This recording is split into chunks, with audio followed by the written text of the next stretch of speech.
Tudo bem com vocês? Que alegria poder estar aqui, compartilhando a palavra. Confesso aos irmãos que é um privilégio e, ao mesmo tempo, um desafio para mim, porque faço isso com temor e tremor diante de Deus. Quem me conhece mais de perto sabe de como eu levo muito a sério isso, como eu fico nas vésperas ou na véspera quando eu tenho que pregar aqui na igreja. Mas hoje é uma data festiva, hoje é Natal. Hoje é dia de celebrar o nascimento de Jesus Cristo, a vida de Jesus Cristo. Mas quando a gente fala em Natal, uma das primeiras imagens mentais que vem na minha mente é sobre a minha infância. E o que eu vou dizer a seguir vai denunciar um pouco a minha idade, mas também, se você der um sorrisinho de canto de boca também, vai significar que você também lembra disso. Quando eu lembro do Natal e eu lembro da minha infância, eu lembro da árvore de Natal, mas eu lembro também de algumas propagandas da mídia que marcaram a minha história na época de Natal. Porque eu gosto muito dessa época de Natal e eu vou explicar para vocês por quê. Eu me lembro de uma propaganda do Bamerindos, que tinha uma musiquinha que era mais ou menos assim, eu lembro só do refrãozinho dela. Que o Natal existe, que ninguém é triste, que no mundo é sempre... Tem gente balançando a cabeça, eu estou vendo. Bom Natal, Feliz Natal. Quem tem 30 menos não vai lembrar disso. Um Feliz Natal para você, para você. Essa propaganda, eu esperava por essa propaganda na televisão. Você ficava na televisão ali esperando passar. E quem é criança não tem ideia, não tem noção de horário nobre, quando que passa, quando que não passava. Outra propaganda que me marcava muito era do Peru Sadia. Todo mundo queria ter um Peru Sadia na mesa. Ainda mais aquele que tinha aquele... Quando ele demonstrava quando ficava pronto, eu não sei dizer o que era aquilo, me ajudem aí. Era um termômetro, né, que aí espetava assim. Eu me lembro quando minha mãe fazia... A nossa graça era ficar na frente do forno, quente, o perigo, né? Não repitam isso em casa, pais de hoje em dia. Esperando aquele termômetro ficar pronto para comer na ceia do Natal. Coisas que a mídia faz com a gente, confunde a nossa mente. Mas eu me lembro também, esse era especial, do caminhão da Coca-Cola. Gente, até hoje tem o caminhão da Coca-Cola. Esses dias, eles ficaram de passar lá no Cidade Jardim, minha filha ficou esperando um tempão, e aí não passava, ela subiu, porque estava cheio de... Aí o caminhão passou, a gente falou que o caminhão deu problema, estava quebrado, e aí não ia passar aquele dia. Me lembro também dos filmes da Sessão da Tarde, que falavam desse espírito de Natal, que era muito legal. Eu gostava do Natal também porque... eu gosto do Natal também porque nessa época do ano, me tem à mente, comecei a trabalhar numa instituição financeira na minha adolescência, e ficava no coração financeiro de São Paulo, na Avenida Paulista, no edifício sede dessa empresa, e era muito legal a época de Natal lá. Era um edifício muito bonito, tinha um mezanino assim, de 3, 4 andares, eles decoravam com essas decorações de Natal. Tinha um sino externo muito bonito, todos os dias, às 9, às 15, às 18, esse sino tocava. E na época do Natal, ele tocava músicas natalinas. E nos dias que antecediam o Natal, assim, na semana que antecedia o Natal, tinha a apresentação de um coral com uma orquestra, dentro da praça do banco, assim. Era sensacional isso, era muito bonito. E aquilo me trazia lembranças muito boas. Era no dia 24 de dezembro, a gente podia ir trabalhar de casual, né? Então, aqueles executivos que iam trabalhar de terno e gravata todos os dias, apareciam lá de calça jeans, de camiseta polo, né? Isso me lembra o Natal. O Natal também me lembra o dia de você estrear presente, né? De Natal, sua roupa nova, tudo. Essa camisa aqui é em homenagem ao Tony, porque ele fala das minhas camisas. Então eu vim bem paulistano hoje, de propósito. Ganhei essa camisa do meu sogro e da minha sogra. Isso é o Natal, que é essa primeira imagem mental que vem à mente, o sentimento. Mas nós bem sabemos, nós, crentes em Jesus Cristo, sabemos que o Natal é para além disso. Que existe um outro significado, um significado eterno, que traz sentido, ressignificado para a nossa vida. E por isso eu convido você a abrir a sua Bíblia no livro de Lucas, capítulo 2. Evangelho de Lucas, capítulo 2. Nós saímos dessa nostalgia dos anos 80, dessas lembranças natalinas, e nós vamos agora nos transportar para dentro do Evangelho. Evangelho de Lucas, discípulo de Jesus, que neste texto, neste capítulo 2, relata o nascimento do Salvador. Especialmente no versículo 11, que diz assim, acompanhem comigo. Lucas capítulo 2, verso 11. É que hoje nasceu na cidade de Davi o Salvador, que é Cristo o Senhor. Vamos ler de novo? Lucas capítulo 2, verso 11. É que hoje vos nasceu na cidade de Davi o Salvador, que é Cristo o Senhor. Bom, Lucas foi responsável por escrever também o livro de Atos. Os estudiosos dizem que eles escreveram mais ou menos na mesma época, entre os anos 59 e 63. O objetivo, o propósito do livro de Lucas é justamente apresentar Jesus como Cristo, como Messias, como Salvador para os judeus. O capítulo 2 traz a narrativa do pré-nascimento de Jesus, tudo que envolvia, como que foi anunciado, toda essa sucessão de fatos, do nascimento de Jesus e da história pós-nascimento de Jesus. Fala da consagração, do ritual de purificação, que foi a circuncisão, passando pela infância e até o início da adolescência, nesse capítulo 2 de Lucas, que diz ali, que relata aquela vez que João, José e Maria perdem Jesus e depois encontram ele, alguns dias depois, ensinando no templo. Então, esse é o esboço, é o contexto do livro de Lucas. Mas, como eu disse, o Natal não é simplesmente essas lembranças afetivas, emotivas, que nos move. Para nós, crentes em Jesus Cristo, além de ser uma oportunidade de dar um testemunho acerca da nossa fé, daquilo que nós cremos, porque o Natal é a principal data do cristianismo, porque é onde nós celebramos o nascimento do nosso Salvador, mas também o Natal, ele mostra para nós que nós não precisamos nos apegar tanto a essas imagens, a essas lembranças, mas sim, nós podemos e devemos nos apegar a fatos concretos, algo que tem relevância para a nossa vida. E nada melhor do que usar a doutrina para poder explicar o que significa o nascimento de Jesus para a gente. Então, quando a gente olha para esse texto, verso 11 do capítulo 2, a gente tem aí esse começo que diz assim, é que hoje vos nasceu na cidade de Davi. Isso a gente pode entender, a gente extrai daí a providência do Senhor, a providência de Deus. A providência de Deus, ela é detalhista, porque veja só, para a comunidade como um todo, para a sociedade como um todo, para o mundo afora aí como um todo, eles podem confundir providência com coincidência. Mas o fato é que tudo que acontece é providência de Deus. O nascimento de Jesus, a gente vai estudar isso agora, é providência de Deus, é fruto da providência de Deus.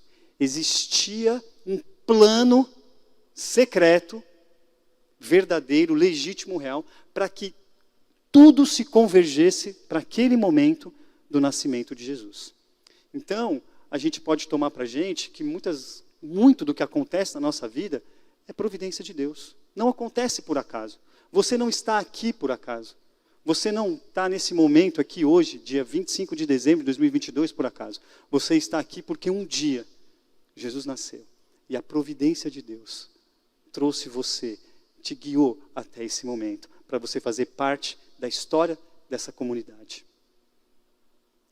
Deus usa o que Ele quer e quem Ele quer para executar os seus planos.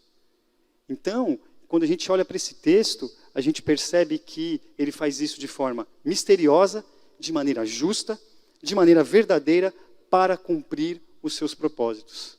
Convido você a pegar a sua Bíblia, ou então o seu aplicativo, e dar uma passada de olho nos versículos que antecedem esse versículo 11. O que está acontecendo aqui que é fruto da providência de Deus?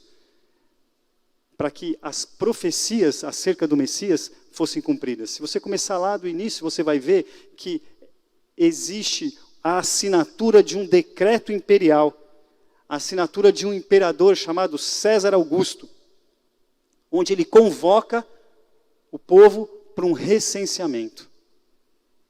Então José tem que voltar para a sua cidade natal, Belém, a cidade de Davi, teologicamente conhecida como a cidade de Davi. Existem vários detalhes, como eu disse, a providência é detalhista. Está próximo dos dias do nascimento, ele tem que levar Maria, a viagem é complicada, a viagem tem altos e baixos, o caminho não é o melhor. Imagina você viajar naqueles tempos com uma mulher prestes a dar à luz. Pensa nisso, Carol. Pensou? Tem que fazer uma viagem. Nem pode viajar de avião mais hoje, grávida, né? Assim, mudou muito. Mas não existia isso naquela época. E Deus cuida de cada detalhe. Olha, quer ver? A gente pode aprofundar mais na história. Então, José se dirige até lá, ele chega já bem próximo do nascimento, ela começa a sentir as dores. E quando ele chega na cidade, o que acontece? Não existe disponibilidade de leito. A rede hoteleira estava over, não existia uma cama, não existia lugar para que aquele parto acontecesse da maneira natural, normal. E aí, o que aconteceu? Um curral, uma estrebaria, um local improvável. Para quem não conhece a história, para quem não crê, para quem não tem a experiência, o selo do Espírito Santo, pode ter sido uma sucessão de fatos que deram errado. A lei de Murphy. Mas para o Deus soberano, o Deus da providência, ele tinha o controle de todas as coisas. Ele sabia que aquele parto tinha que acontecer naquela estrebaria, porque as profecias diziam que o Salvador viria de uma situação humilde, que não haveria pompas de rei para ele. Ele nasceria de forma humilde.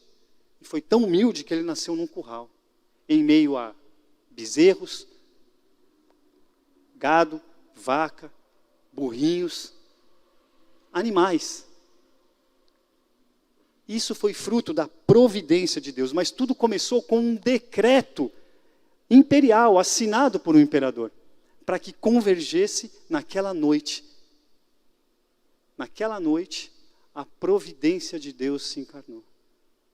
Jesus Cristo nasceu, Jesus Cristo veio ao mundo. E a conclusão que a gente chega nisso é que Deus é bom, Deus é justo.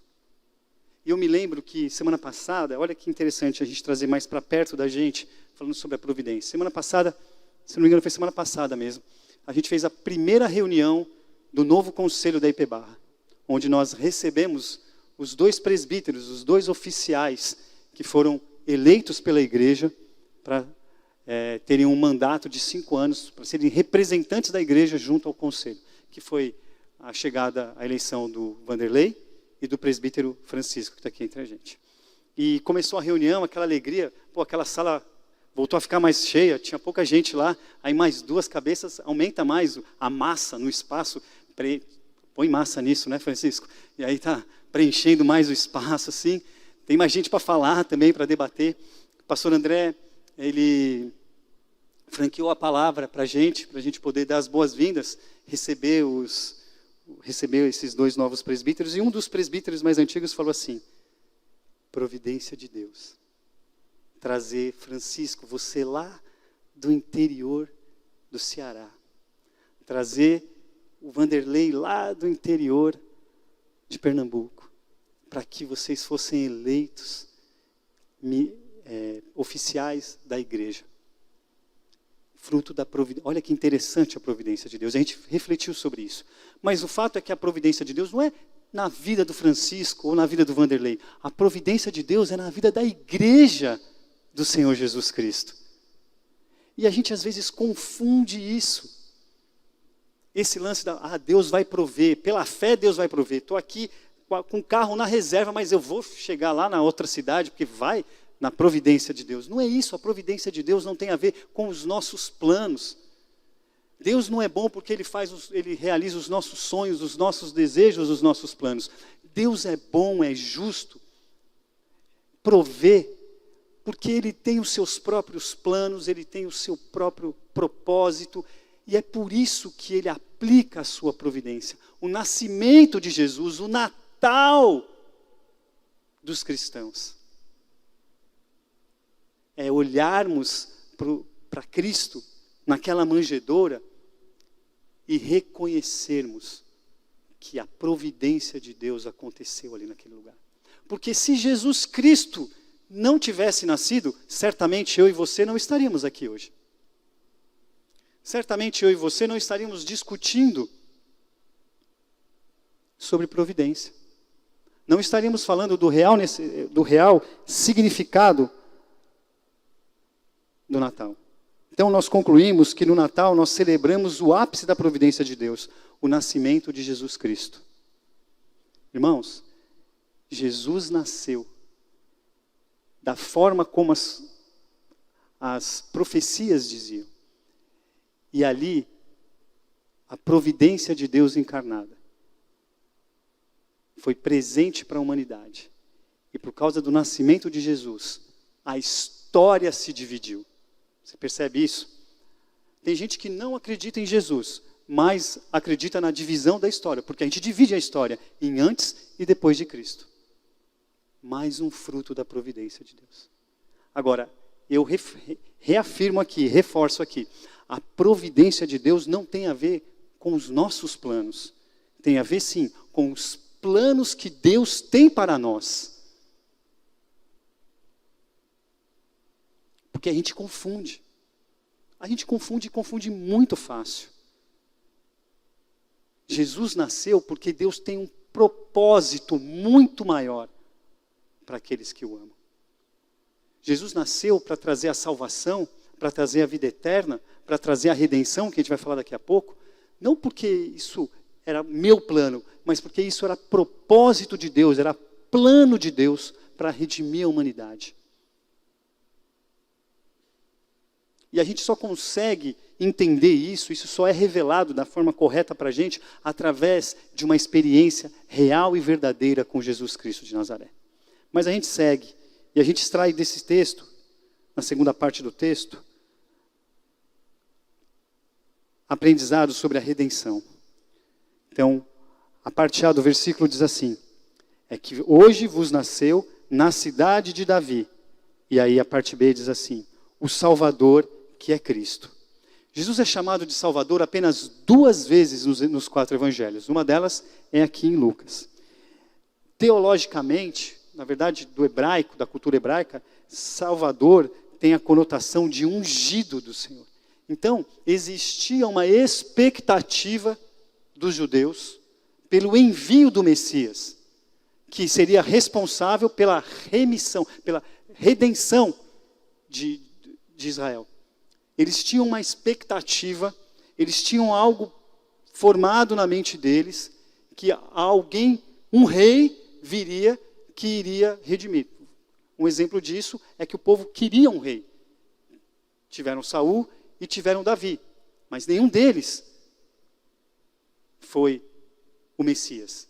Então essa expectativa, essa perspectiva de Messias era de um libertador, de alguém que iria guerrear, porque o povo de Israel aprendeu na prática a conquistar a sua independência. Quando Deus dá a terra prometida, ele fala, está aqui. Ele não fala, está aqui de mão beijada. A história mostra para a gente, os relatos mostram, que tiveram que pelejar e viviam lutando contra inimigos, para tomar posse da sua terra. Então a perspectiva desse Redentor era uma perspectiva até bélica, de alguém que iria guerrear e o povo iria junto. A palavra redimir, teologicamente, significa comprar os direitos. É interessante isso, né? Comprar os direitos. Se somos redimidos, então a nossa condição anterior era de escravidão. E é verdade. Deus comprou a nossa liberdade. Gálatas fala sobre isso. E não somos mais escravos do pecado ou da lei do Velho Testamento. A redenção acontece em nós a partir dessa consciência de que Cristo veio para nos redimir. Cristo veio para tirar de nós toda essa culpa. A verdadeira mensagem do Evangelho é que Jesus Cristo veio ao mundo para salvar as pessoas do pecado e da culpa imposta por ele, o que nos condena ao inferno. Então, não existe mérito em nós na redenção, porque a partir do nascimento de Jesus, Deus resolve o problema do pecado e ele nos resgata das trevas e nos traz para a sua maravilhosa luz. Isso é maravilhoso, porque não depende de nós, mas depende de uma ação, de um movimento de Deus em nosso favor. E como ele faz isso? Ele faz isso através da pessoa de Jesus Cristo. Ele vence o pecado através do sacrifício de Jesus. E ele completa a obra de redenção em nós, através de Jesus Cristo. Romanos capítulo 3, verso 23 e 24 diz assim: pois todos pecaram e carecem da glória de Deus, sendo justificados gratuitamente por sua graça, mediante a redenção que há em Cristo Jesus. Redimir, como eu disse, é prerrogativa de Deus. E tem alguns benefícios na redenção. Por exemplo, nós temos acesso à vida eterna. Por causa da redenção em Cristo Jesus, nós temos acesso à vida eterna. Nós temos perdão de pecados. Não existe mais incidência do pecado. O pecado não tem mais poder sobre nós. Porque a nossa conta, o nosso débito foi pago na cruz.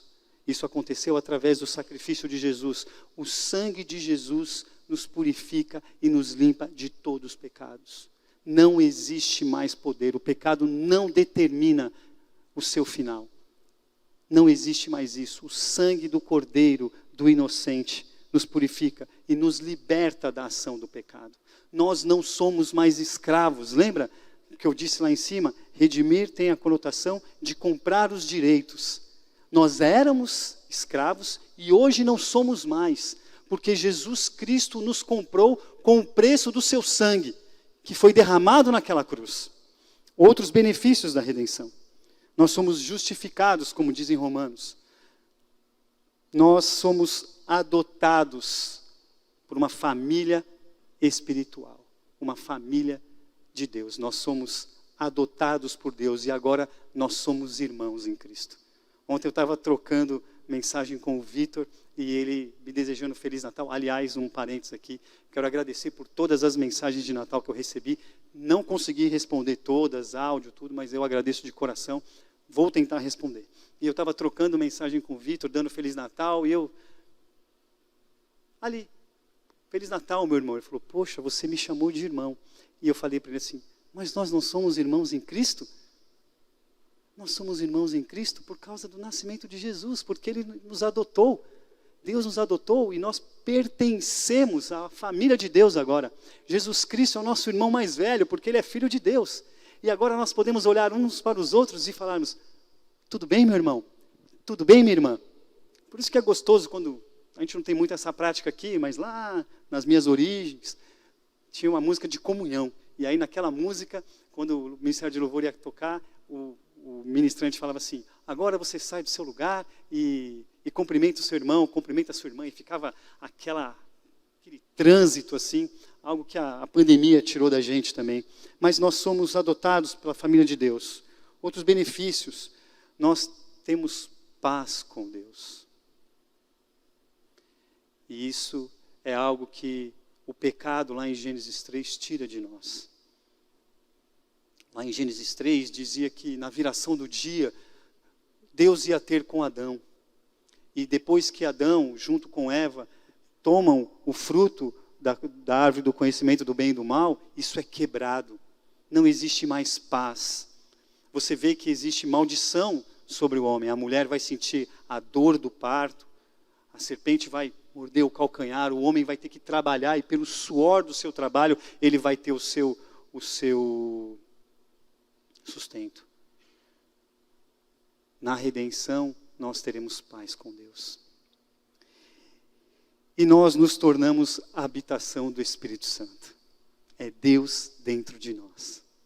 O Espírito Santo habita em nós. E Ele intercede por nós. Ele vai à nossa frente. Ele nos ajuda, Ele nos orienta, Ele nos guia. Logo quando eu me converti, eu escutei uma definição do Espírito Santo que para mim fez muito sentido. Teologicamente não tem nada de teológico, mas para mim fez muito sentido, justamente por eu imaginar o papel do Espírito Santo na minha vida. O Espírito Santo é aquela luzinha que acende, aquela sabe, de atenção, assim, olha, fica atento aí que o negócio não está bom para o seu lado. Não é por aí.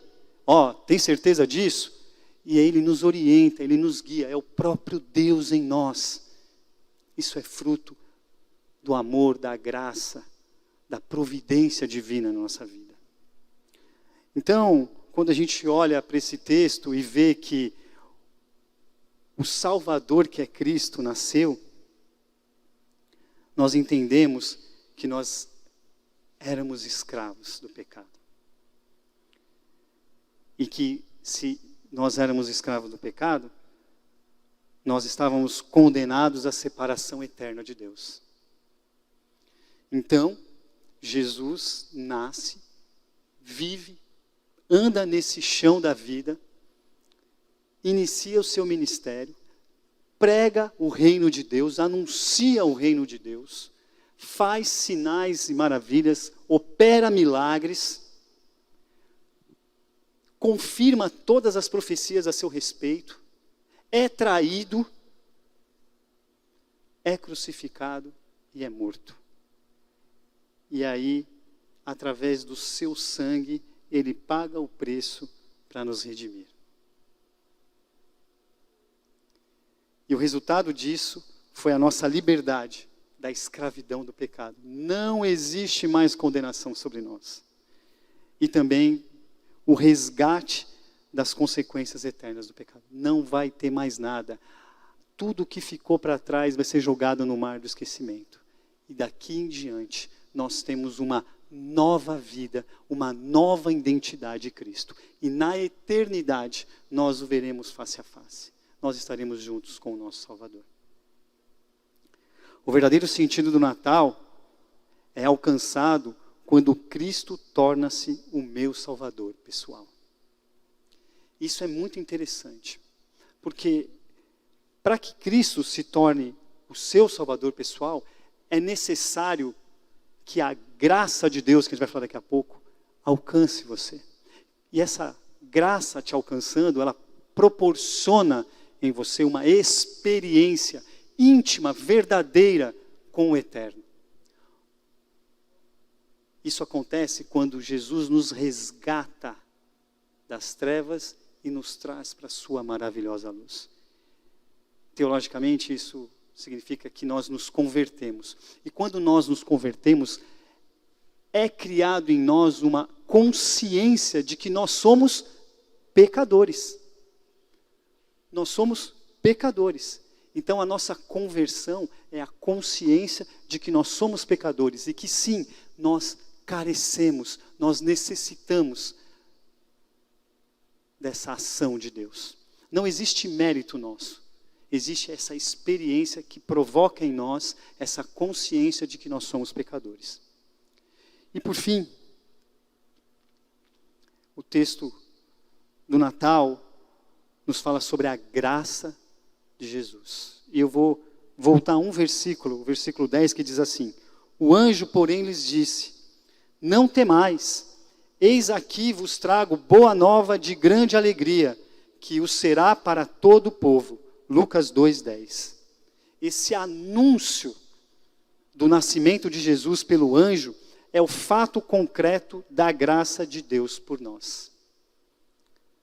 Graça é o amor de Deus refletido, expresso, encarnado em Jesus Cristo. João 3,16 diz assim: porque Deus amou o mundo de tal maneira que deu o seu Filho único para que todo aquele que nele crê não pereça, mas tenha vida eterna. Graça é Deus ter um plano secreto, verdadeiro, real, genuíno, para que tudo se convergesse no nascimento de Jesus Cristo. A história sendo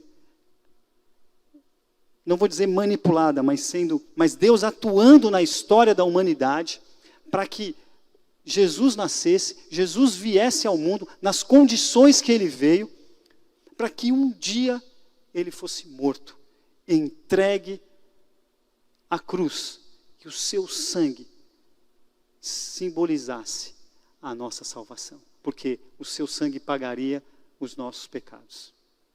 Então existe um plano de Deus, e isso é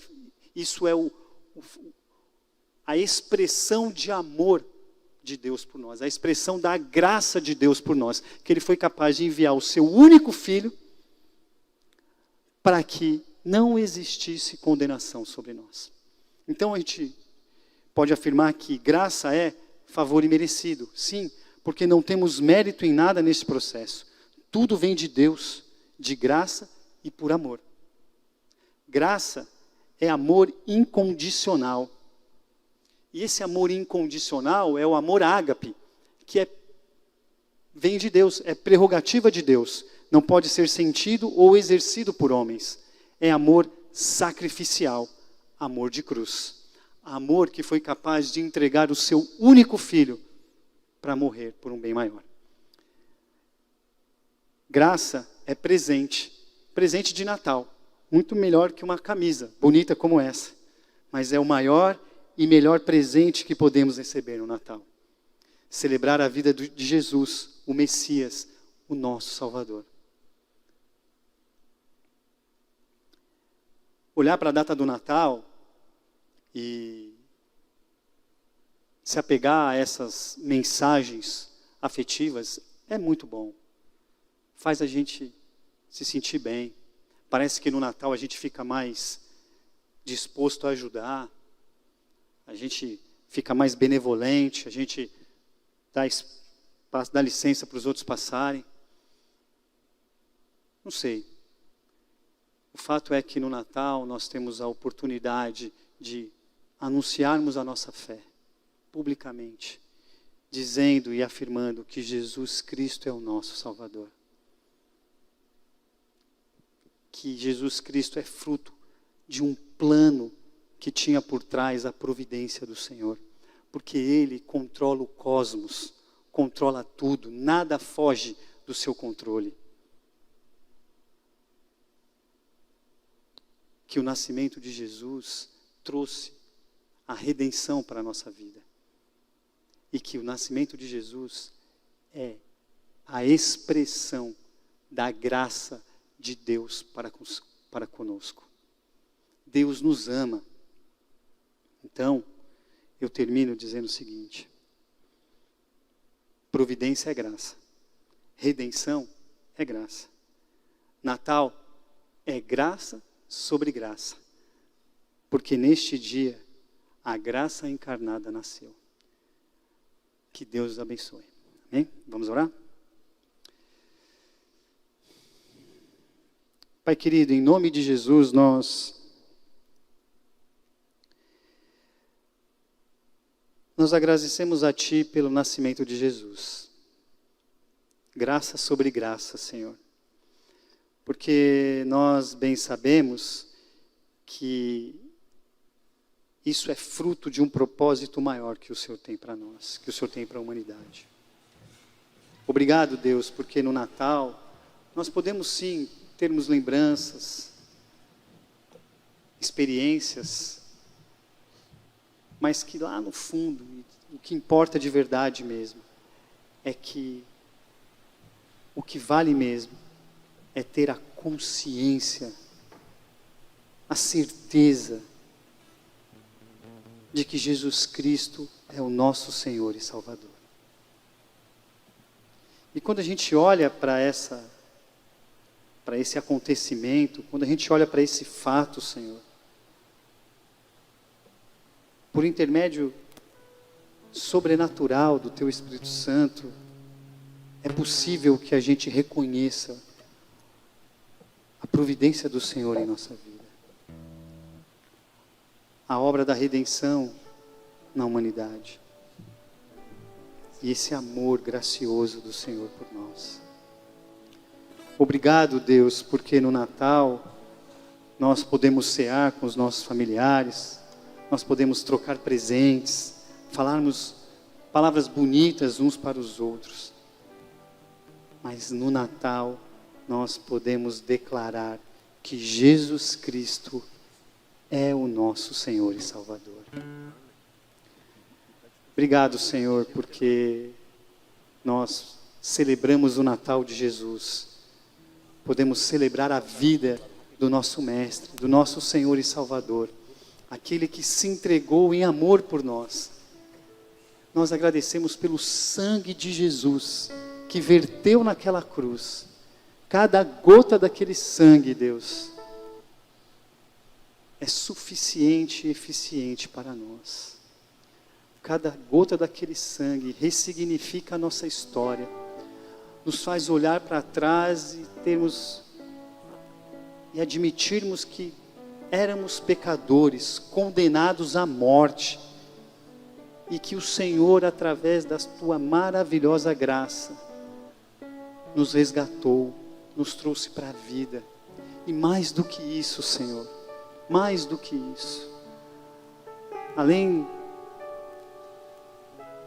do privilégio de vivermos sem condenação, de vivermos com o sentimento e com o estado de liberdade, o Senhor traz para nós a certeza da salvação. E a salvação nada mais é do que uma forma de glorificar o Senhor. Por isso nós reconhecemos aqui nesta manhã que o Senhor é o nosso Salvador, que Jesus Cristo nasceu, e que nós declaramos: bendito seja o nome do Senhor pela vida do Senhor Jesus Cristo. Aquele menininho, aquele bebezinho, naquela manjedoura, naquela estrebaria, naquele curral, sem pompa nenhuma, sem honras de um rei. Aquele menino cresceu, se tornou homem, operou milagres, testificou sobre o seu pai. Aquele homem foi condenado à morte. Bateram nele, humilharam ele, penduraram ele no madeiro. Então ele morreu. Mas 3 dias depois ele ressuscitou. E através deste milagre, da ressurreição, a morte foi derrotada. E nós fomos beneficiados com isso. Muito obrigado, Deus. Muito obrigado, porque aprove ao Senhor todo esse plano para que eu e os meus irmãos aqui e tantos outros irmãos na fé fôssemos alcançados por este movimento de amor. Obrigado, Deus. Nós pedimos perdão pelos nossos pecados, Senhor. Nós reconhecemos que somos pecadores, Senhor. Nós declaramos aqui que nós precisamos da Tua graça, porque a nossa natureza ainda é caída, Senhor. Que o Natal seja um tempo de reflexão também para nós, para que a gente entenda quão especial foi tudo isso que o Senhor fez por nós. Quão importante para a nossa vida, porque nos deu sentido, nos deu morada, nos deu um destino certo para toda a eternidade, Senhor. E nós agradecemos por isso. Jesus, obrigado, porque o Senhor nasceu para perdoar o meu pecado. Obrigado, porque o Senhor nasceu, o Senhor se fez homem para habitar entre nós, para tirar toda e qualquer condenação que eu merecia, porque eu sou pecador. Obrigado, porque esse é o maior presente de Natal que a gente pode receber. A Ti, Senhor, toda a honra, todo louvor e toda a glória para todos sempre. Amém e amém.